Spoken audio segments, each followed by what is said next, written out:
Okay, let's make a start. Firstly, I'd like to acknowledge the Whadjuk people of the Noongar Nation, the traditional owners of the land on which we meet, and pay my respects to elders past, present and emerging, and extend that respect to all First Nations people. Obviously, we know why we're here, so I won't go through the detail. What to say about Adam as coach of our footy club? I first met Adam in 2014 as a energetic, passionate coach coming across to take the club for the first time. I was an old retired player / wannabe coach and joined Simo's panel in his first year, and I found this high energy guy with a passion for teaching and a real strategic lens for the game, and that hasn't changed over his time. Within 2 years, the side have made a grand final. Within 5 years, we've won a grand final, and he sits here today as one of only 3 men that have coached our team, our club, to have a premiership success. The West Coast Web was designed and come up through a need, and he dealt with needs as were required as the game came up. In 2018, when we lost Nat Nui, Shepherd and Gaff, the side adapted around that to still go on and achieve what they did in the grand final. 11 years, 242 games as a coach, 2 grand finals, 1 flag, a significant impact and contribution to the club, which is important we recognise. It ends today, and we respect the last 3 years have been tough on the club and particularly on Adam as a coach. But the discussions I've had with Adam and I had with the board around this, it was time. It was time for a change. It was a time for a refresh of our program. And to Adam's great credit, he always puts the club first, and he accepted that that was going to be the position, and he had no more to give. And so we reached this in a mutual space towards what will it look like for Adam and the club, understanding the situation we've been in. I spoke when I joined the club about people and about how people are the drivers of our club. And we're fortunate with Adam. We've got someone who's got great respect around the club, across the industry, and has been a fantastic servant. It's important as we say farewell to Adam and he moves on with his footy journey, if he desires, that we pay respect for what he's done for our club and recognise the wonderful contribution he's made. With that in mind, we've requested that Adam to consider coaching the side for one final time this weekend. So as much as today is the announcement of the finish, we'd love Adam to coach one more time come the weekend. Obviously a significant event this weekend with Liam Ryan's 100th. I think it's fair to say that for people in the room, Liam's reached 100 games, which is a fantastic achievement, but for the man next to me, maybe wouldn't have seen the best of Liam Ryan and seen what he's been able to do on the field. With that said, I'll hand over to Adam. Thanks very much. Yeah, we haven't made that call just yet, Pikey, if I was going to coach this week, but we'd like you to. Yeah, thanks, mate. Thanks everyone for coming. Obviously, a decision's been made and it's mutual. I feel like the time's right. I've been reasonably stoic over the last few years about the direction of the club, and now it's a slow burn and it's going to take a bit of time, and that my position hasn't changed. But someone else comes in, a bit like when I took over Woosha back in 2013, end of 2013. Someone comes in with energy and gets to grow with the group. I think it's the right call. So that's why we're here together today, and it's been a massive part of me and my family's life, this football club. We fell in love with the place straight away, with the people in particular, and started with Alan and Russell and obviously Paul as chairman, Trevor Nisbet and Don as CEOs, and obviously Craig Vozzo and Gavin Bell as GMs of football. So I've had tremendous leaders around me, and then of course the players and what they've given from the very beginning. I just felt like everyone had my back from the first day, and I really didn't know what I was doing as a 38-year-old, and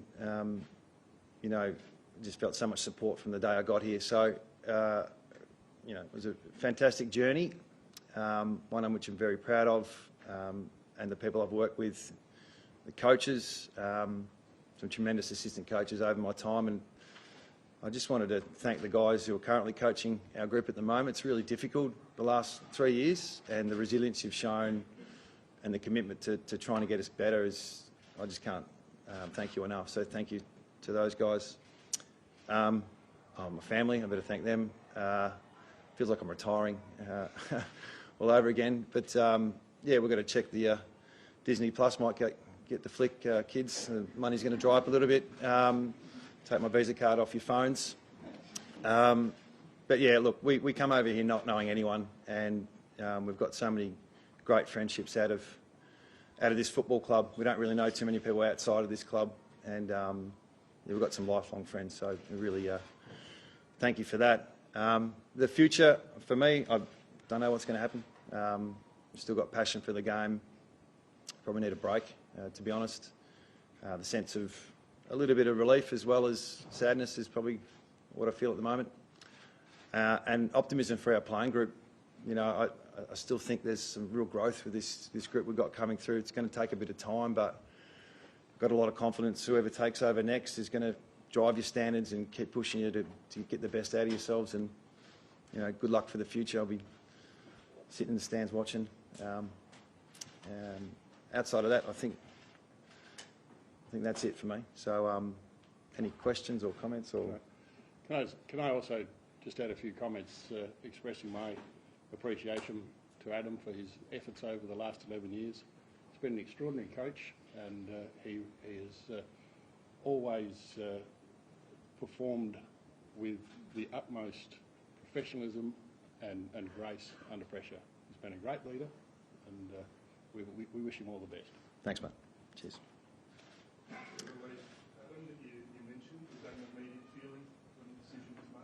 Well, I think going through last year was difficult.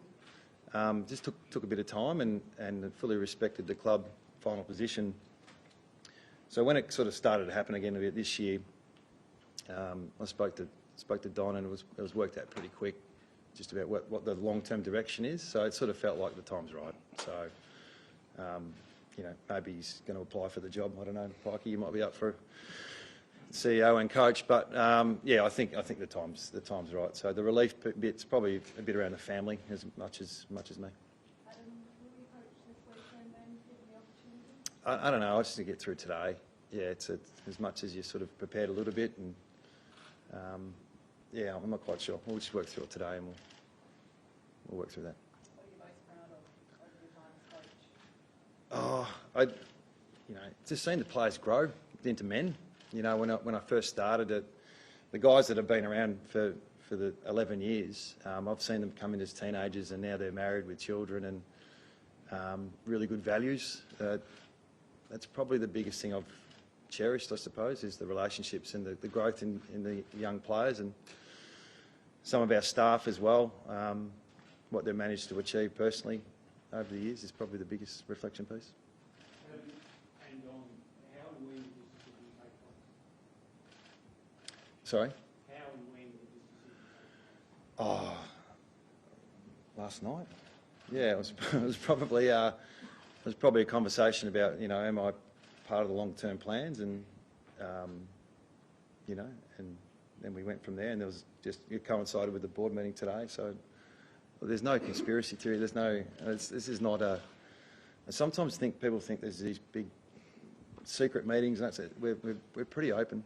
We're pretty honest, and yeah, there's not much deception that you perhaps think there is.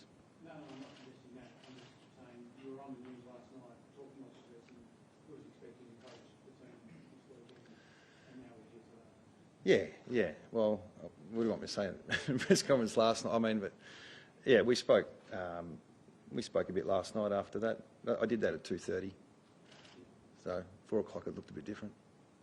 Has there been a change in you over the last couple of weeks? Like, you've always talked about it being a long-term thing, but you being up for it, and then after the game on the weekend, you talked about your football mentality and being prepared to accept the football mentality. Yeah. Did you start to come to terms with the notion that this was going to be a long build and you might not be the person to hold it? Look, I come to terms with where we were at a few years ago. I remember speaking to Niz about, this is going to take a bit of time, are you up for it? And I said yes, and then that hasn't changed, but clearly, you know, conversations and performances and all the type of things about the longer term look. So when we have a proper conversation with Don about how it all looks, and we come to a mutual decision, so it wasn't it wasn't that complicated in the end. Simo, first of all, I hope you do coach this weekend because it'll be something very special. Second of all, what was it like talking to the players once? Yeah, look, I don't know how shocked everyone is, to be honest. You know, there's been a fair bit of tension in the last couple of years, in particular the last few weeks. So, look, I'm sure everyone will be feeling different. You know, there's 8 or 9 premiership players. There's guys who've just been drafted. There's guys who probably say thank God. Yeah, I think there's a mixed emotions, and yeah, we'll move on pretty quick. You know, this will come and go. But yeah. We just had fans cheer and support across there. Do you have a message for them? Yeah, I get asked that a bit. What's your message to? But every time I talk, it's to them. I think last year was really special. The last 4 or 5 weeks when I think they got behind the players and you know, we responded, which you don't want to have to rely on that. But I think this year we've really responded to the crowds at home as well. It feels like, you know, they're really part of us, and we want to take them on our journey. You know, we want to progress.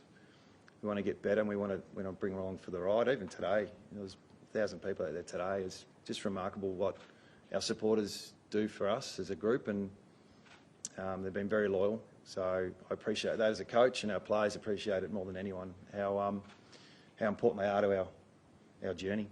Well, it was only in August that the board unanimously backed Adam. What's changed between then and now? You mean August last year? Yes. Yeah. I think last year we were facing a completely different set of circumstances to what we've been facing in the last few weeks or in this season. We'd had 2 seasons in 22 and 23 which had been severely impacted by COVID and injury. We'd made a lot of changes to the football department. We'd changed over our CEO as well. And I think last year we knew we had a good coach who really hadn't had the opportunity for 2 years to coach the team. And we were concerned about stability in the club as well. And you know, when you looked at whether you should replace Adam at that stage, an overriding consideration was we had a great coach. He provides a lot of stability for what we want to do over the next 12 months and even further. Now, we get to this year, and I think there have been some significant improvements in what's happened on field, certainly with availability of players and general fitness. But we do get to a time now where I think we're all agreed that this is the right moment in time to look for someone else. If Adam is this weekend or next weekend at the starting placing team, is there a plan in place for who will take over? Yeah, we're working on that at the moment. As you can imagine, things have happened pretty quickly this morning, so we'll have those conversations this afternoon and finalise who'll be the interim. Yeah. When would you like to have a new coach locked in by? For next season? Yeah, well, we'll start that process now. I mean, I think I've always been very strong on the basis that you deal with your situation until your situation changes. And clearly today our situation changes, so we're in the market for a new coach, and that process will start now. And we'll put together a list of people to approach and start talking to about leading the club going forward. There were text messages that the club obviously would prefer to keep being kept private and still in the public arena. Yeah. Did that have any impact on the decision or the timing of the decision?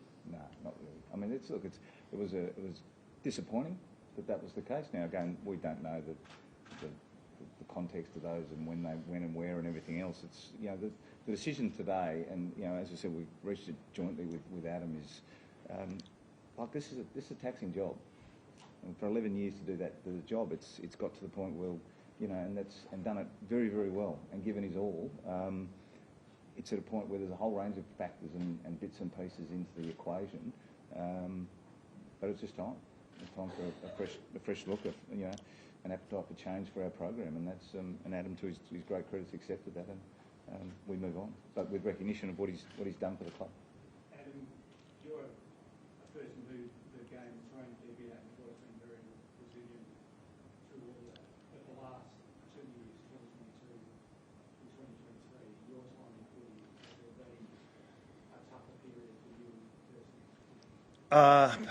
Look, I think since COVID, there was a couple of years there for the industry, it was really difficult. And out of all of the clubs, I thought we had our list dynamic was a lot of families, very united, did a lot of things together. And I thought that period was a real challenge for our whole club. We've got to be very organised here too with the travel and all those things. We planned 6 months in advance and we just got thrown out of whack, and probably for a bit longer than most clubs. And then we got COVID the next year, as in we got hit early. So I think we lost, that year we were playing some top-up players that I hadn't even met until game day. So that year was what Fitz was talking about, a little bit of a write-off in terms of let's just stay connected. And then the next year we just got hit with some really poor unavailability through a lot of collision injuries as well. So I feel like those 2 years were difficult from a performance point of view, but I felt like I had to lead as best I could. Difficult, but didn't get any. We got some growth from it, and I found out a bit about myself and about our group, and so a bit worse than 18, absolutely. Before I forget too, I wanted to make mention of Warren Coford. He's a strength and conditioning coach for a number of years, and he left us last year, but he had a significant impact on my coaching career, and I appreciate everything he's done as well. I don't know. I need a break. I don't know what I'm going to do. So, we love Perth, but I love footy. So, just see how we go. Is Dean Cox the target, number one target? We'll put together a list of potential candidates, make some inquiries, establish people's interest, and go from there. I know it'll start. People will start speculating as to who, but we've got an opportunity with a playing group that we think's on the rise to find someone who's got that energy, drive, passion to take the group to where we want to go. So he'd certainly be a name we'll consider. Don, you've been in the seat for 8 months now, 7 months now. How much of this is the first step maybe in overhauling the football department as well? Well, we don't sit here today sort of happy that we're sitting here. And clearly, Adam's a big piece of the football department. The senior coach always is. So the next appointment becomes important, to who we bring into the role. And we'll be diligent about it. We'll be measured about it, and we'll make an appointment we think is going to take our club where we want to go. Simon, you touched on that you were 38 when you first came here. How do you assess how you've grown not only as a coach but also as a person? Hair's got pretty grey since I got here, although I did dye it before. I was living a lie, I must admit. And then when I got this job, I thought, I can't live this lie. So I stopped, and overnight I went grey. So it wasn't the stress of the job. My 17-year-old son's already got greys. So what was the question? What colour was your hair? Oh, have I grown? Look, I've made some mistakes with people in my journey that and I've really grown in other areas as well. Like I think we all, between 38 and 48, life completely changes with your family. Like our kids were all really young, primary school. Now 3 of them have left school, and so they've grown up here. So I don't know. I've just been involved in footy since 1993. I've been at AFL level, so footy's just been my life, and the ups and downs of winning and losing, but also the pre-season, the off-season, the in-season, the finals, the not making, all that's been part of my life. So, I'm looking forward to growing in other areas outside of football, but the family's probably been the biggest thing that, it's been really good for us.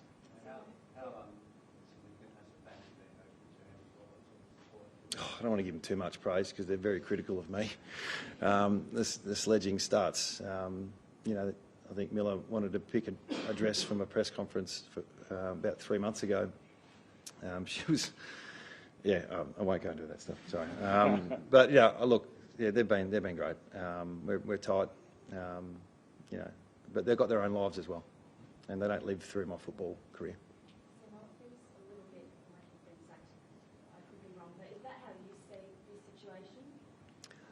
No, I think it's a mutual discussion. I think both parties got to be on the same page. So I don't think you need to worry about that. The way I see it is the timing's probably right, rather than who did what and how.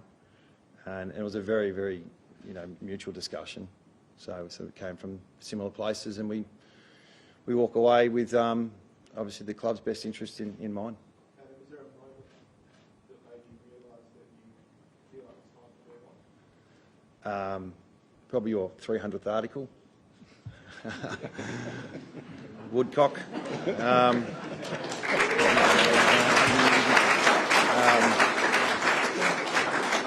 No, not really. It's what, and you guys can be cruel sometimes, really.